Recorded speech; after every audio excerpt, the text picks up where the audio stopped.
dhe përshëndetje të gjithëve, takojmë së bashku në ekranin e televizionit të UTA. Më lejoni që dhe sonte t'ju dëshiroj të gjithëve një agjerim të lehtë dhe të pranuar. Vazhdojmë le themi me traditën e ligjeratave dhe emisioneve në televizionin të UTA në kuadër të muajit të madhërisëm të Ramazanit, një muaj i cili besoj se të gjithë e presim me padurime dhe ja ku jemi e vesh se në ato ditë. Për gjatë këtyre ligjeratave ne mësojmë shumë çka edhe sjellim tema të ndryshme të cilat besoj se na pasurojnë edhe më shumë me dije, ndërsa sonte kam kënaqësi që do të flasim për mësimet, në fakt se çfarë na mëson muaji i Ramazanit. Unë kam kënaqësi që në studio të kemi Imam Mirsad Muçaj. Përshëndetje. Përshëndetje gjithashtu, Dafina. Fillojmë nga vetë tema, le të themi. Ta nisim edhe pyetjen nga vetë tema, çfarë na mëson? Po. Bismillahirrahmanirrahim. Në emër të Zotit të Gjithëmëshirshmit, falenderojmë Zotin e Madh për gjitha mirësitë që na i ka dhënë. Allahu është ai që na ka sjellë në këtë dunja, Allahu është ai i cili e ka veçuar njeriu nga të gjitha krijesat. Allahu i madhëruar ka dashur që kjo jetë të jetë për të gjithë neve të jetë e përkohshme. Gjithë ne në këtë dunja, në këtë tokë të Zotit jemi kalimtar. Falenderojmë Zotin e Madh që Allahu i ka zgjedhur disa muaj. Muaji më i mirë i vitit prej 12 muajve është muaji i Ramazanit. Muaji ku të gjithë besimtarë anë dhe mban botës me madhe presin, sepse dinë se shpërbimi është i madh, sevapi është shumë i madh. Lum ata cilët Allahu ja ka dhënë ymër dhe mundësi që të arrijnë Ramazanin. Se njeriu po ta kuptonte mirë dhe ta meditonte mirë shpërblimin e madh që e ka muaji i Ramazanit, do të kishte pas dëshirë që tërë koha të jetë Ramazan, sepse shpërblimi është shumë fish i madh, po fjalët tona janë të pakta, themi atë se sa është shpërblimi, ka një kufizim në shpërblimin e Ramazanit. Apo thonte një hoxh, nëse tipet mundësia, tipet banka më e madhe që është në botë, tipet, edhe që kjo e gëzofsh, kjo është për ty, dhe ti thu çka ka me bën me këtë bankë. Do të thënë, Ramazani ka shpërblim hala më të madh. Për atë, kur themi se çfarë na mëson Ramazani na mëson apo njeriu merr shumë mësime për Ramazanit. Për atë dietarët e mëdhej e kanë quajtur këtë muaji Ramazani është muaji i shkolla e agjerimit. Është shkolla e agjerimit. Edhe sepse në shkollë janë përfshime gjitha materialet, gjitha lëndet. Mu për këtë arsye besimtari pra në këtë muaj madhështor, në këtë muaj të veçuar, duhet të jetë shumë i kujdesshëm dhe ta merr çështjen me një seriozitet shumë të madh, në mënyrë që dal fitues.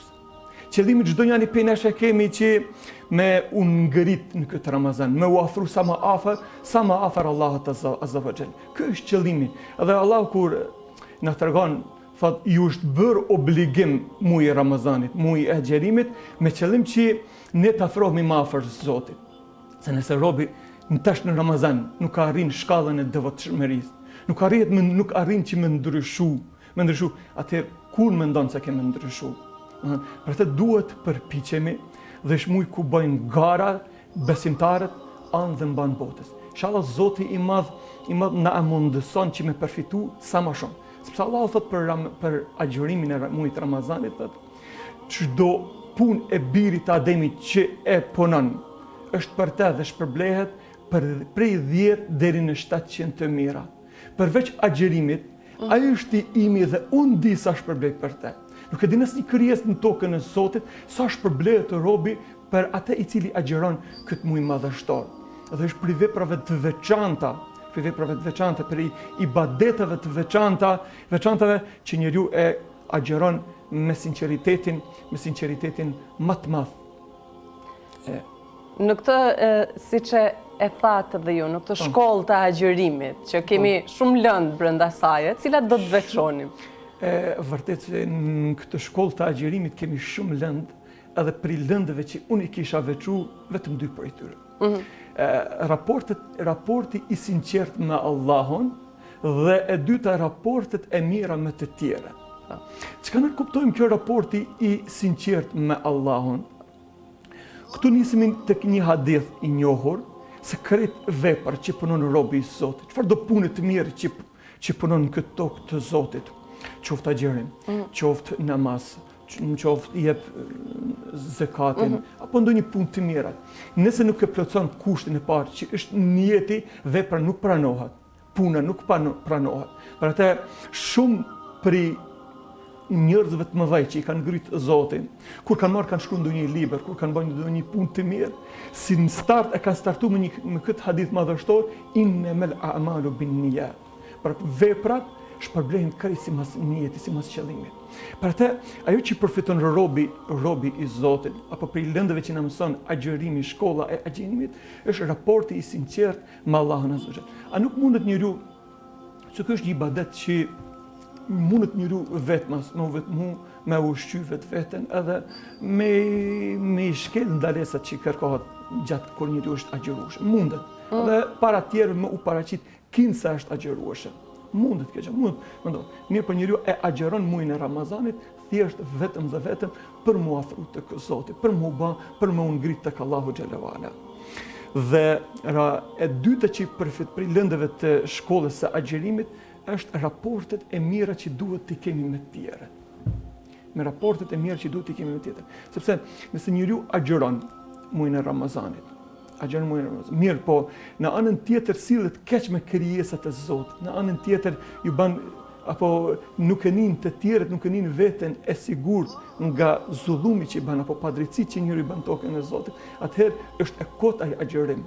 Është e kot ai agjerim. Pra atë duhet të jemi të kujdesshëm. Edhe e parën që përmendëm se në raporti sinqert, në lidhje me që ka të bëjë me niyetin, që njeriu duhet të edukohet në frymën e duhur, në frymën e pastër islame. E kur je i edukuar në frymën e duhur, në frymën e pastër, atë padyshim se ti kemi përgjigj edhe urdhrave të Zotit, kemi qenë në vend urdhrat e Zotit, kemi zbatuar urdhën e Zotit, kemi fal namaz, kemi agjuar Ramazanin, kemi u ndihmuar, kemi dhënë nga pjesa pasurisë atyreve që kanë nevojë, kemi lexuar librin e Allahut, nuk kemi marrë vetëm sa për me zbukuru shtëpinë, por ti kemi qendruar me të, kemi lexuar librin e Zotit. Dhe gjithashtu kemi sjell mirë me krijesat e Allahut azza wa jall. Se thotë janë nuk është besimtar i mirë, por nuk është musliman. Ai njeri i cili nëse të tjerët nuk e nin veten e sigurt. Andaj edhe sjellja e mirë që na mëson ky muaj madhështor, domethënë duhet që gjatë jetës tonë që gjithmonë të kemi sjellje sa më të mira me të gjitha krijesat e Allahut azza wa jall. Sepse njeriu mund të jetë i devotshëm, mund të bëjë namaz, mund të agjeroj, mund të jep zeqat, por në anën tjetër, nëse sillet keq me krijesat e Zotit, nuk ka dobi për agjerimit të tij. Agjerimi i tij shkon bosh, apo vetëm se e ka lodh, e ka mundu veten dhe ka nejtë, domethënë, duke mos e ushqyer veten. Për atë pra, agjerimi na mëson që edhe ne të kemi sjellje të mira, të kemi raporte të mira me të tjerët. Gjithashtu ka edhe shumë mësime dhe shumë mësime të tjera që na jep agjerimi, domethënë na mundson se njeriu nuk e din ndoshta shumë, nuk e din atij që dikush ndoshta vun për ushqim, ndoshta dikush vun, domethënë mirë, po kur ti rrin ta ditën atëherë je në gjendje me kuptues se çka domethënë të rjesh, të mos i kesh gjërat, mos i kesh bollshme. Për atë inshallah Zoti i Madh na mundson që ne në këtë muaj madhështor, në këtë muaj të bereqetit, inshallah mundson që me përfitu sa më shumë dhe gjendja jonë më ndryshu për të mirë. Unë do të ndaleja vetëm tek një fjalë që e thatë edhe ju. Tani ne dim se sa e rëndësishme është edhe le të themi sa më afër jemi kur agjerojmë me Zotin, me krijuesin. Por nga ana tjetër kur nuk agjerojmë edhe duam në thojza të mashtrojmë të tjerët sikur jemi agjerueshëm. Këtu s'kemi asnjë përfitim, apo? Në fakt, në vërtet, ai i cili paraqitet para tjerëve, kinse është agjerueshëm, në vërtet nuk agjeron, ai nuk ka vetëm se e mashtron vetveten dhe nuk mashtron askën. Ai një ditë ai çdo njëri prej nesh, domethënë do të dal para Allahut azza wa jall. Dhe do të ketë shumë për lakmi agjeruesve. Agjeruesit kanë shpërblime të veçanta. Do të jenë të veçantë edhe nesër kur dalin para madhërisë së Zotit. Për ta ka derë xhenetit të veçantë, ku do të thuhet, do thirret një zaj lart, ejnë saimun, ku janë ata që për Allahun kanë agjeruar. Për të, ai i cili agjeron për Zotin, i cili i ndalet nga gjitha gjërat që i ka të lejuara, ndalet vetëm për hir të Allahut, se ka urdhëruar Zoti për me çu në vend urdhnin e Zotit, Allahu ka me veçuar atë njeri para të gjitha krijesave. Ka mirësi më të madhe se ti jesh në këtë listë. Për atë nuk guxon njeriu që një dhan guxim vetes për pikë të qefit me elan Ramazanin dhe mos më agjeru. Sepse një ditë të Ramazanit, nëse e lën dhe nuk e agjeron, tan ymrin, tan jetën ti agjero, ama a mundesh me arrit shpërblimin e asaj ditës, nuk ke me pas mundësi që të arrish. S'ke me pas mundësi, ndërsa në rast të kur njeriu ka arsye, mos u shqetësa, mos u mërzit, dije si i arsyetum tek Zoti i lartë madhëruar. Personat që kanë obligim Ramazanin, kush janë? Çdo njeri i cili është i moshërritur, është në moshën e pjekurisë, domethënë ka për obligim për me e agjeru muajin e Ramazanit. Ka obligim çdo njeri i cili është mentalisht i shëndosh, është i fortë në shëndet. Shëndet domethënë është i detyruar me e agjeru muajin e Ramazanit. Nuk është i detyruar të agjeroj ai njeri i cili është ka dhënë Zoti lehtësime. Dhe kjo fesh me lehtësime. Ai njeri i cili është i smut, ai njeri i cili është udhëtar, ose ajo grua e cila ka nevojë me ushqy fëmijën e vet. Janë dhe periudhat në të cilat Allahu ka lehtësu, nuk ke të drejtë që të mos agjerosh dhe ata dhe që i ke prish, duhesh të i kompenzosh më vonë. Ndoshta ditët e para të muajit të Ramazanit disi harrojmë, marrim diçka dhe ushqehemi nga harresa. Shumë, po, tamam. E prishim agjerimin? Duhet të kemi kujdes, pa fije maraku, nëse ke marrë nga harresa, je ushqy edhe pse në Ramazan, po ditën nuk e ke prish. Por ajo që kërkohet, momentin që të bjen në mend, duhesh me njëherë të largohesh nga ajo që i ke qenë duke ngrënë apo duke pi. Gjithashtu është më rëndësi edhe disa rregulla. Po kur nuk jemi ndoshta mirë me shëndetin, na duhet një injeksion, na duhet diçka. A duhet të agjerojmë apo nuk mund të agjerojmë atë ditë? Nëse domethënë e ke të nevojshme me dhënë gjakun për analiza, ose nëse duhet me pranuar ndonjë injeksion apo pranimi këtyre pumpave për kush ka problem me astmë, domethënë ose ka nevojë dikush me përdor pika për sy apo pika për hund. Domethënë ajo çka është, edhe pse ka diskutim tek dietarët në dhënë, mirë, po ajo çka është më e qelluar Allah dhe më së mërtit, domethënë nuk e prish agjerimin, dhënia e gjakut për analiza, nuk e prish agjerimin nëse ke përdorur ndonjë injeksion, por me qëllim mos me kenë ai injeksion ushqyes. Nëse është ushqyes, e prish agjerimin. Nuk prishet domethënë agjerimin nëse e përdor atë pumpën apo inhalatorin që për astmë, edhe ose përdorja pikave në sy apo në vesh me pas kujdes që mos me dëpërtu të poshtë, domethënë brenda në organizëm. Domethënë janë të gjëra që nuk e prishin agjerimin. Gjithashtu lejohet, është e njohur edhe ajo që përgatit ushqimin, vetëm me gjuhën e vet, me përdorë domethënë ushqimin, nuk e prish agjerimin, veç me pas kujdes, jo me kalu diçka të poshtë. Ose po ecëm në disa tjera më detaje, për shembull, nisja e pështymës të poshtë nuk e prish agjerimin përveç nëse është me kelbas, shumë atë duhet me nxjerr, mos me nis të poshtë. Po është dalja, domethënë nëse ti të ka dalë gjak diçka për dorë të paka, diçka nuk e prish agjerimin.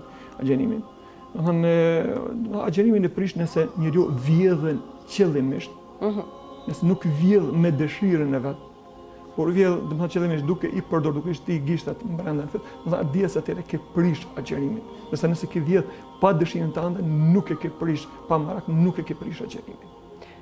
Meqense jemi edhe pak minuta para se të bëhet iftar sot, edhe duke uruar që të gjithë agjeruesve t'u pranohet, cilat do të ishin ndoshta mesazhet drejtuar agjeruesve në këto momente, por edhe diçka mënyra më e mirë se si të bëjmë iftar, me njëherë momentin e parë që prishëm agjerimin. Lutu Zotin e madh që Allahu më na pranu këtë agjerim, këtë ibadet të madh. Ndaj dashur agjerues, kujdesu që këtë ibadet ta krysh në formën sa më mirë. të jesh i kujdesshëm në shfrytëzimin e këtyre ditëve. Të jesh i kujdesshëm edhe nëse dikush sulmon me ndonjë fjalë apo të fyn me ndonjë fjalë. Të jesh i kujdesshëm që ti ta ruash veten tënde. Të thush unë jam agjërueshëm. Pra, njeriu duhet me qenë kujdesshëm që me agjëru me gjitha pjesët e trupit vet, duke rujt shikimin e vet, duke rujt mos me ndëgju atë që s'ban me unë ndëgju, duke rujt duart e vet, mos me marr atë që s'ban me marr, ose mos me shkelet ku nuk është e lejuar fetarisht dhe me Islam. Andaj duhet të jemi të kujdesshëm që këtë ibadet madhështor të jetë sa më i kompletuar, të jetë sa më i mirë që nesër me u krenu para Allahut azza wa jall. Sepse kujtoje vetes se shpërblimi është shumë i madh. Dhe gjithashtu të jesh i kujdesshëm në kohën e iftarit, në kohën kur vjen, të jesh i kujdesshëm me lutje, me lutje të Zotit. Ngriti duart sa më shumë, sepse agjëruesit nuk i kthehet lutja më mbrapa. Domethënë të jesh i kujdesshëm kur vjen koha 10 minuta para se marrë iftari, ti ngritësh duart, ta lutesh Zotin, sepse prej lutjeve që nuk kthehen mbrapa është lutja e agjëruesve. Mos jesh në kategorinë aty në njerëzve të cilët thonë kur pa vjen më ose s'po mund të bëj ball më agjërimit. Ja, po ti jesh nga ata të cilët kur vjen koha e iftarit ti ngritësh duart dhe ta lutsh Zotin për nevojat që ke. Allah lutet Zotin që Allah më të pranojë agjërimin, lutet Zotin që ti ky Ramazan me kanë sebeb, me kanë shkak që ke ndryshu, ky Ramazan me kanë shkak dhe sebeb që raportet tuaja me Zotin do të jenë më të mira, jepja besën Zotit se unë kam ndryshuar o Zoti jam, se ne të gjithë pra kemi thënë shumë herë dhe ju kujtojmë shumë herë pra se një ditë do të vjen ku programi jon i dunjas do të merr fund. Tanë kemi arë këtu me ditë numërume, asë një njeris jeton si s'është i përhershëm këtë dunja, atë do të vjen një moment, kujtoja vete se do të vjen një moment që do të jesh i përhershëm, do të vjen një moment që ti nuk do të plakesh mos një herë, do të jesh në moshën më të mirë, atë kujtoja vete gjithashtu se një këtë agjerim, ku me ditë ky agjerim, do të jetë shkak dhe sebeb që ti me fitu shkallën më të lartë të xhenetit, andaj kujtoje se nuk ja vlen që njeriu për këtë botë të përkohshme, për këtë dunja të përkohshme, njeriu me humb ahiretin. Andaj të mundohemi sa më shumë që me shfrytëzu sa më mirë këto ditë madhështore, me lutje, me dua, ta rush gjuhën tënde, mos i marr njerëzit në përgojë. Mundohemi të marremi sa më shumë me vetveten tonë, me ndryshu na veten, me bë më të mirë, më të devotshëm. Pra, ta shpejtosh sefirin, mos kur të shpejtosh iftarin, kur vjen koha e iftarit, pra, mos e zgjat, është sevap, është shpërblim me shpejtu iftarin, gjithashtu siç ka në hadithe sa la yazalu nasu bi khairin ma ajjalu al-futur wa akhara as-suhur.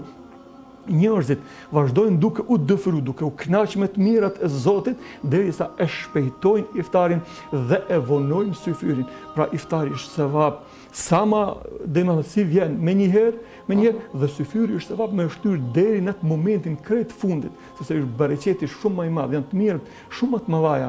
Andaj inshallah Zoti i Madh na mundson që këtë Ramazan me agjëru ashtu si ai është i kënaqur. Lutim Zotin e Madh që ky Ramazan, ky muaj të jetë që ne raportet tona do të jenë të ardhmen, do të jenë më të mira me Zotin. Raportet tona do të jenë më të mira me krijesat e Zotit. Allahu inshallah na i fal gjunat tona, na mëshiron me mëshirën e Tij, se na jena krijesa ka dash Zoti që të jena krijesa me të meta, jena krijesa me gabime, por ti vazhdo me lutje, vazhdo me dua dhe të kesh mendimin e mirë në Zotin dhe dije se Allahu mëshira Zotit, sado gjunahet tuaja që kanë mrit, dije se mëshira Zotit është shumë më e madhe, dije se Zotin Allahu nuk i ka dhënë leje tokës, nuk i ka dhënë leje diellit, edhe pse toka kërkon leje, o Zoti jam, lejo që ta përpi këtë gjunaqar, këtë mëkatar që s'po të bindet ty, ose qielli, dielli thotë o Zot, lejo që mos ta nxej këtë njerëz, mos ta ketë mundësi me shfrytzu këtë mirësinë e diellit për këto mëkate, për këto gjuna që është i bë, që s'po të bindet ty o Zot, ndërsa Allahu nga mëshira e madhe, nga rahmeti i madh, se edhe nga dëshira se robi ndoshta po i kthehet Zotit, se robi ndoshta po pendohet, andaj Allahu e ka inspiruar Davudin alayhis salam dhe i ka thënë o Davud, po ta dishin ata që ma kanë kthy shpinën mu, sa me mallun i pres ata, sa me gëzim i presën ata që me mu kthy mu, do të kishin pas dëshirë që në vend me vdek edhe mu taku me mu. Andaj ta kujtojmë se mëshira e Zotit, se rahmeti i Zotit është shumë më i madh se sa na nëse mendojmë prindërin ndaj vladit. për të shumë për gjeneratave të para, kanë thënë që nësë ditën që dalin para Zotin, ditën e gjykimit, nëse më thuhet, a do më gjyku prindri apo më gjyku Zoti, du Allahu, kanë thënë, sepse Allahu është më i mëshirshëm për robët e vet se sa ndoshta baba ndaj fëmijës e vet apo nana ndaj vladit fëmijës e vet. Allahu inshallah na i falë gjinat tona, e na mëshiron me mëshirën e tina, e na i pranon gjitha adhurimet, gjitha ibadetet, dhe edhe inshallah shfrytëzojmë sa më mirë këtë muaj madhështor. Zoti ju shpërblet shumë edhe juve që po na jepni mundësinë që sa do pak disa këshilla me kujtu në par vetes e pastaj edhe krejt besimtarëve kudo që gjenden në botë. Amin. Faleminderit. Faleminderit. Është kënaqësi që gjithmonë nxjerrim shumë mësime, nga çdo ligjërat nxjerrim shumë mësime edhe t'i kujtojmë, se që ajo është feresh këshilla dhe duna me kujtu se nuk janë gjana që nuk janë forës, ta fliten këto teme vazhdimisht, por ku me ditë kur vjen ai momenti që na mbesin edhe na bëjnë të reflektojmë më shumë. Me reflektu më shumë edhe me punu inshallah ndar Zotit. Faleminderit. Ishte kënaqësi. Zoti ju shpërblet. Agjerim të pranuar. Amin. Edhe një Ramazan sa më të lehtë. Amin. Zoti ju shpërblet ju. Shikues të televizionit të UTA, unë ju falenderoj të gjithëve për vëmendjen. Ishte kjo ligjërata e radhës, le të themi në studion e televizionit të UTA, së bashku në bashkëpunim me Bashkinë Islame të Ulqinit, edhe dua të falenderoj për këtë studio një Herit Sunguen Company, për gjithë dekoret e bukura, për të sjellë atmosferën edhe më të bukur edhe më të ngrohtë të muajit të Ramazanit. Ju bëft mirë iftari, miru takofshi.